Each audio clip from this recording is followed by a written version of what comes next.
jobs are made up of a constituency of different tasks. And when you look at that, you suddenly realize that, as you said, you may have some occupations that will decline, many that will grow, and many more that will actually change. And I think it's important to keep that in mind. So what happens is, when you look at these questions sector by sector, or occupation by occupation, you see a lot of transitions going on.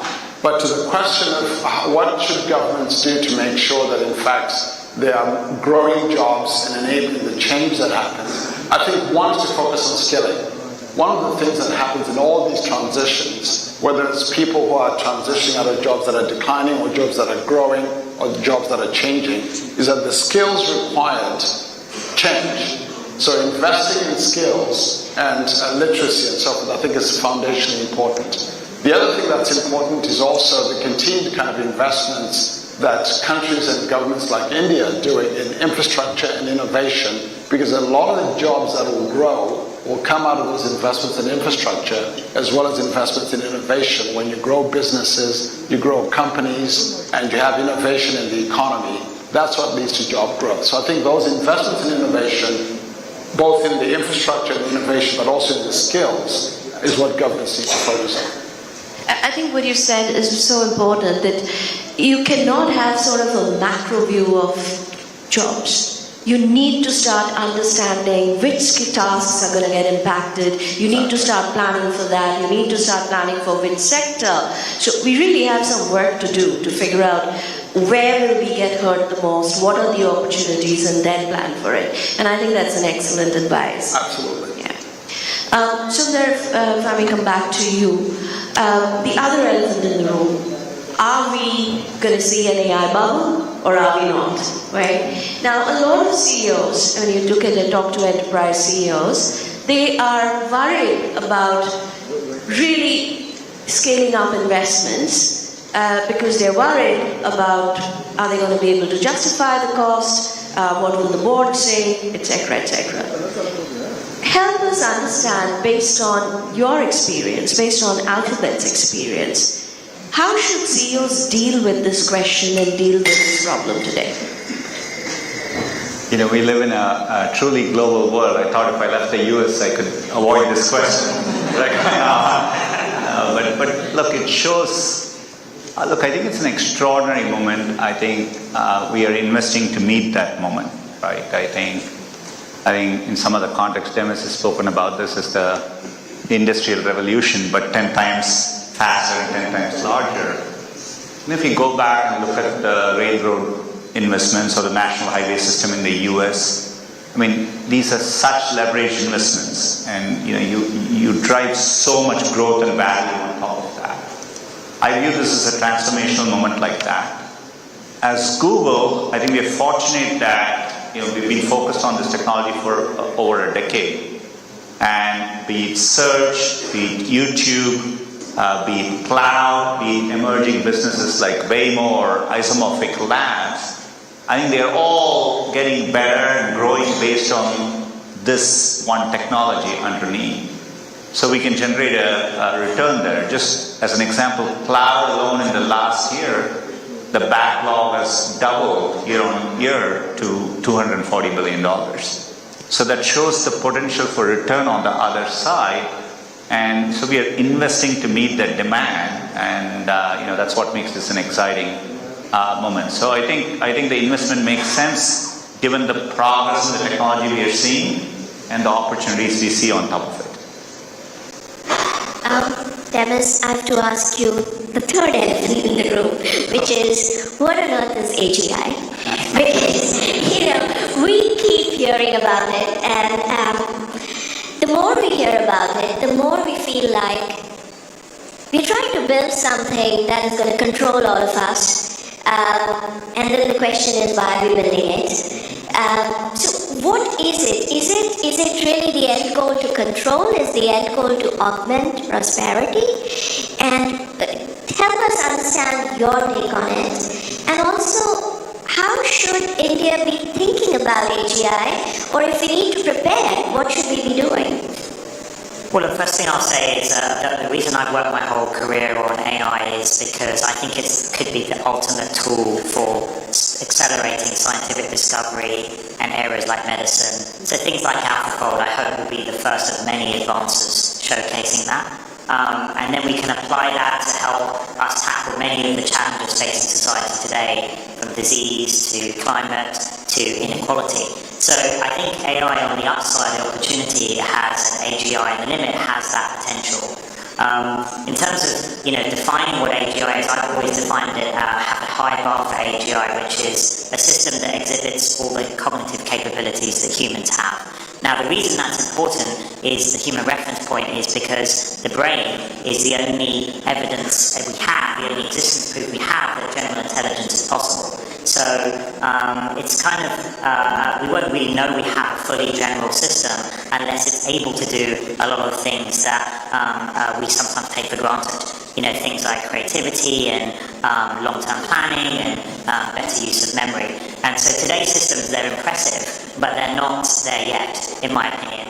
And I think we've still got a way to go, at least another 5-10 years to go. But certainly in the next phase, the next decade or 2 decades, I see it as the sort of ultimate enhancement tool for us. And here's the reality. Your college degree took 4 years and $100,000.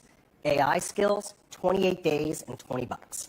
Guess which one your boss cares about more in 2026? Stop. Please stop using ChatGPT like it's Google. Get AI certified in 28 days and you won't recognize yourself. So I'm over 42 and I just got AI certified in less than a month.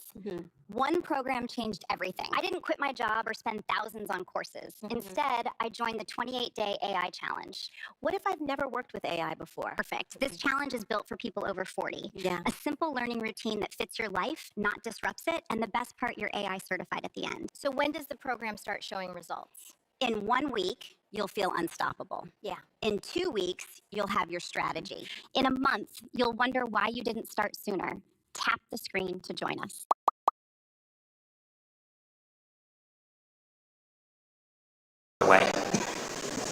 Just listening to what you said, something just struck me, which is we all talk about how AI in the world of AI, we're going to question the role of humans, and we don't know. But what you said sort of told me is that the role of humans is going to become even more important. Am I right in reading? I think for the next couple of decades, I think that's going to be the way. If you think about the AI systems today, they're kind of passive systems. They're impressive, but the human using it puts in the energy, puts in the question. Even in science, we have to supply the hypothesis and what the right research question is, and then these tools will help us get to those answers more quickly. So I think that's going to be the next phase of the AI development story. James, I'll come back to you. Sundar talked about his vision of success is when the last person in the value chain is empowered. Now in India, we have a very strong SME sector, the small micro businesses. They're really the backbone of our economy, right? And they always are left behind when it comes to technology adoption. I'll ask you the same question. What should AI success look like? But with the SME lens. So what would your answer be?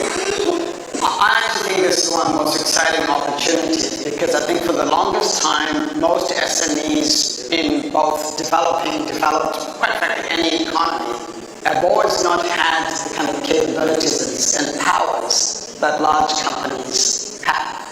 And I think this is probably the first technology that fundamentally changes that. And you could argue the internet and mobile and all of that did some of that, but this does this a bit more. Think about the kinds of superpowers that this technology gives to an SME. Imagine an SME, it could be a trader, it could be a retailer, it could be a small manufacturer doing kind of handcrafts and so forth. But think about the ability to be able to harness technology without having to be a technologist. Think about the small proprietor who can actually describe the technological systems that they want their small business to use and almost write code or describe what they want, and these systems build that. So I think the possibility for these kind of superpower capabilities being available to small businesses, I think it's going to be extraordinarily exciting. And I think the potential for that, particularly for countries like India and countries in the global south, where the SME part of the economy is actually the biggest part of the economy and touches more people, more lives. Now, one of the things that we're hoping we can contribute to this, and we're partnering right now with the Project Vani, for example, the Indian Institute of Science, which is how do you make these technologies more available and usable in all the languages? So we're now focusing a lot, for example, on the Indic languages, and how do you do that?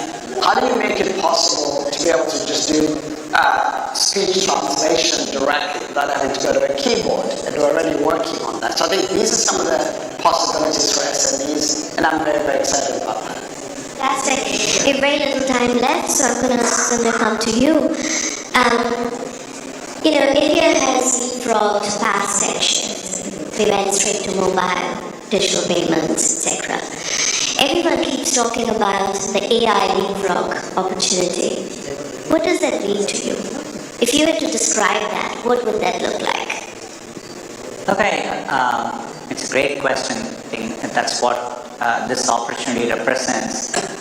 Look, I mean, it's a bit difficult to describe it, but I literally expect every sector and every context, every workflow to be transformed by it. So to me, we're partnering with AIMS in India as an example as to how can we work for patients to kind of input their symptoms or give the information. The AI creates a report to help assist doctors. We are in early stages of projects like this. But to me, leapfrog means in each of these sectors, you radically transform how the workflow happens. I mean, how do students learn? How do your hospital systems work? How is government more efficient in a deep foundational way? I do think in areas like science, I think one of the things Demis and his teams have been focused on is how do you accelerate scientific discovery at a fundamental level? I think they're talking about a technology here which will allow you to create new things at some incredibly fast trajectory. So I think it's a bit tough to fully envision today, other than we know it's going to happen in a pretty profound way. So, but on a practical basis, I expect on a day-to-day basis people's lives to be significantly enhanced with it across everything they touch. Very last question to you, Sundar. We are known for our talent, young talent, and then our young talent, and we are very proud of people like you who go out and do such fantastic work. But what has to change in India so that the next Sundar, or Sundar 2.0, stays here and builds the world's most magical AI company in India? Look, I think, it's already changed. When I look at, India's been producing extraordinary companies, right? When you look at companies like Flipkart, Oyo, etc. These are all companies homegrown here, and they're doing really, really well. The developer energy I find in India every time I travel. You were in Bangalore recently, and it's bar none, second to none. The entrepreneurship ecosystem here is thriving. Even recently the work Sarvam has done, developing local AI models. So I think what you're talking about is actually happening, and I just don't see any impediments to that, and I think India is very, very well positioned. On that note, thank you very much to all three of you. And if I could please request Preeti and Sanjay Gupta, President Google APAC, to please join us.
Thank you, Sundar, Demis, James, and Devjani, for a conversation that grounded AI in something very, very concrete and real-world impact. India is showing what happens when a culture of innovation meets talent and partnership. For Google, the focus is to build responsibly and work in partnership with India and translate capability into outcomes that people can see, trust, and use. This summit is about accelerating that journey, moving from experimentation to deployment and from deployment to broad social benefit.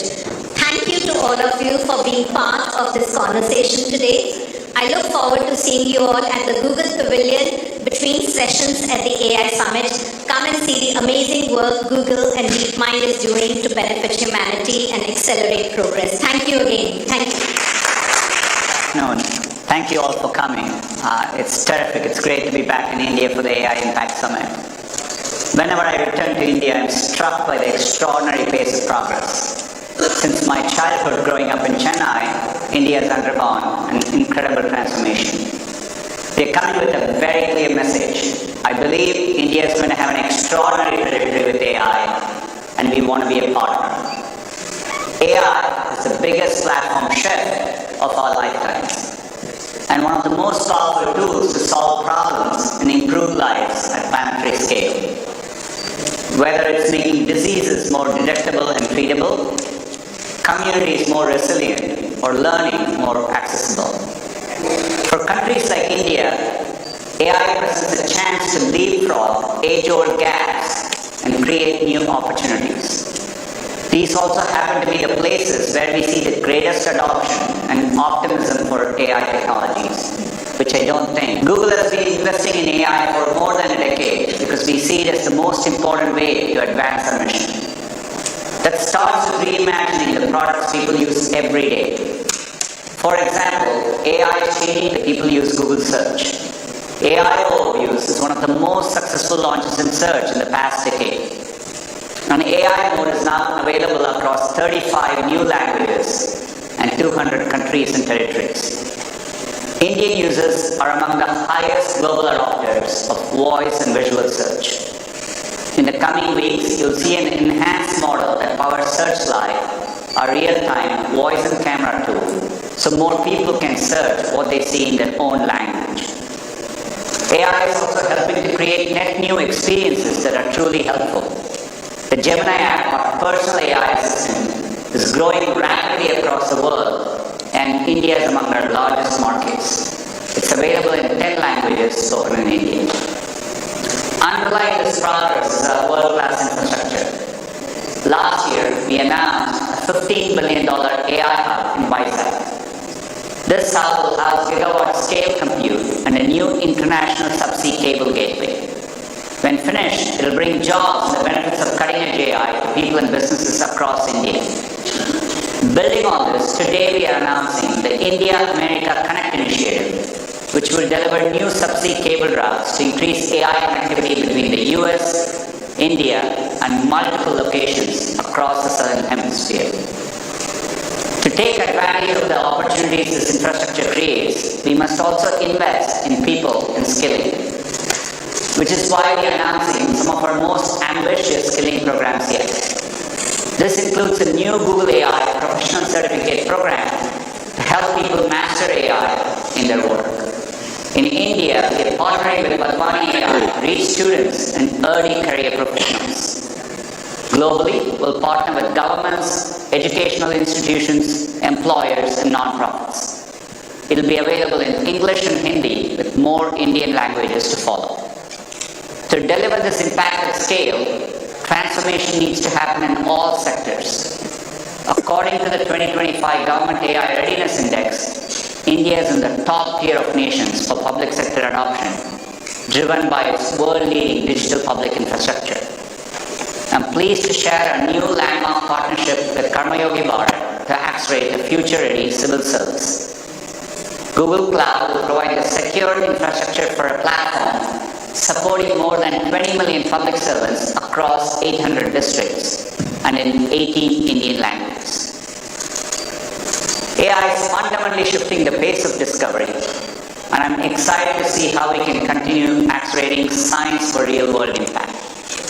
From advancing quantum computing to predicting extreme weather, AI is giving us the tools to understand the universe in deeper ways and solve hard problems in science. With this potential in mind, today we are announcing a new $30 million Google.org AI for Science Impact Challenge to support researchers globally using AI to drive the next generation of scientific breakthroughs.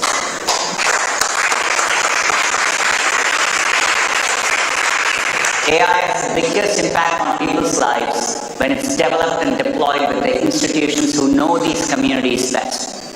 That's why we work with multiple Indian government bodies and local institutions such as IIT Madras. And today we are excited to announce a partnership between Google DeepMind and the Indian government as part of the Global National Partnerships Program. This will broaden access to frontier AI capabilities for national priorities. Demis will share more later on. We're also partnering with Atal Tinkering Labs to bring Gen AI assistance to over 10,000 Indian schools and 11 million students with a focus on robotics and coding in the classroom. Google has a full stack commitment to India, and I've never been more excited about the future we are building together. Thank you again for coming and for your interest in Google, and look forward to discussing more. Now I would like to invite Debjani, Demis, and James to join me on stage.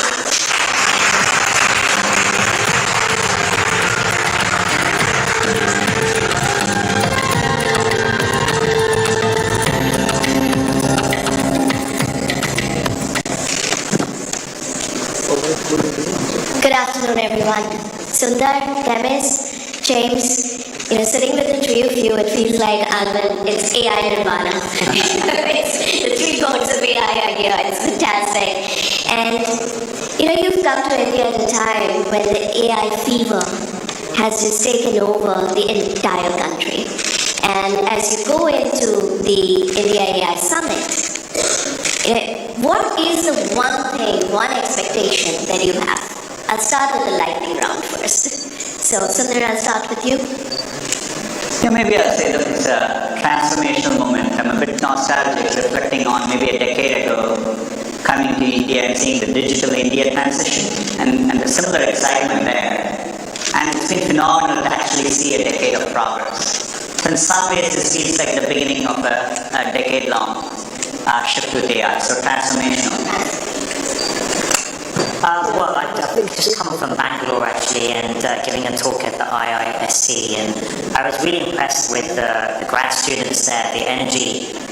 We had a big lecture, I think 700 students, and the amount of enthusiasm and energy for AI and excitement about the opportunities that it'll bring was really interesting to see. So I think I can feel that with all around the summit really, and it's exciting to see that. You're good at thinking exponential, right? Now think 700 exponential. You're going to see like 50,000 people crazy about AI in one place. So that's what you're going to see. James?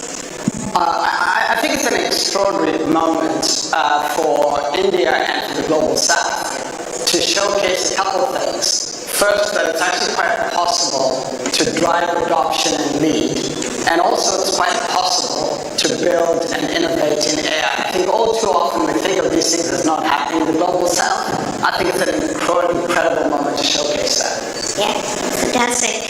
Sundar, I'm going to start with you since my job is about trying to figure out the future.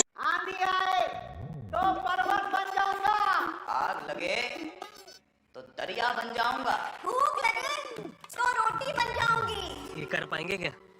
इनका तो पता नहीं, पर उसने तो कर दिखाया। Kotak flexi cap fund 15 सालों से मार्केट के अप्स एंड डाउन्स में फ्लेक्सिबिलिटी के साथ लार्ज, मिड और स्मॉल कैप में इन्वेस्ट कर रहा है, जिससे इन्वेस्टर्स को लॉन्ग टर्म इन्वेस्टेड रहने का हौसला भी मिलता है। म्यूचुअल फंड निवेश बाजार के जोखिमों के अधीन है। योजना से जुड़े सभी दस्तावेजों को ध्यान से पढ़ें।